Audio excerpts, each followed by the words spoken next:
శ్రీమాత్రే నమః. శివాయ గురవే నమః. నమస్కారం అండి అందరికీ. ఈరోజు మనము లలితా సహస్రనామం చదివితే ఫలితం ఇస్తుంది, కానీ అర్థం చేసుకొని పఠిస్తే జీవితాన్నే మారుస్తుంది. ఈరోజు వీడియోలో మనము ఈ స్తోత్రాన్ని ఎవరికి ఉపదేశించారు, ఈ వీడియోని చివరి వరకు శ్రద్ధగా వింటే లలితా సహస్రనామ పఠనము ఒక సాధనగా ఎలా మారుతుందో స్పష్టమైన అవగాహన మనకి కలుగుతుంది.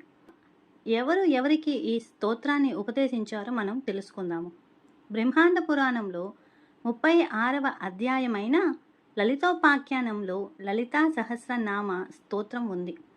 ఇందులో లలితాదేవిని సకల శక్తి స్వరూపిణిగా, సృష్టి స్థితి లయాధికారినిగా వర్ణించారు. శ్రీ మహావిష్ణువు అవతారమైన హయగ్రీవ స్వామి అగస్త్య మహర్షి కోరిక మేరకు ఈ లలితా సహస్రనామ స్తోత్రాన్ని ఉపదేశించారు. దానికన్నా ముందు దేవి ఆజ్ఞతో వసిని, కామేశ్వరి, అరుణ, విమల, జయిని, మోదిని, సర్వేశ్వరి, కౌలిని అనే వసిన్యాది వాగ్దేవతలు, వీరు 8 మంది. వీరు దేవి ఆజ్ఞతో అంటే ఆ లలితమ్మ ఆజ్ఞతో ఈ 1000 నామాలను రచించారు. అంటే ముందుగా ఈ 8 మంది దేవి ఆజ్ఞతోనే మనకు ఈ 1000 నామాలను, సహస్రనామాన్ని మనకి రచించారన్నమాట. మొట్టమొదటిసారిగా లలితాదేవి సమక్షంలో సకల దేవతల మధ్య ఈ స్తోత్రం పఠించడం జరిగింది.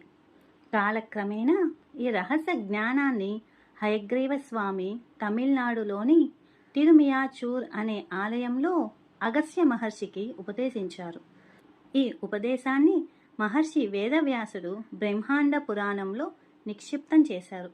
ఇది అండి ఎవరికి ఈ స్తోత్రాన్ని ఉపదేశించారు, వారి పరంపర. అమ్మ లలితాదేవి మనందరినీ ఆశీర్వదించాలని, అందరూ బాగుండాలని మనస్ఫూర్తిగా కోరుకుంటూ శ్రీమాత్రే నమః. సర్వం శ్రీ లలితార్పణమస్తు.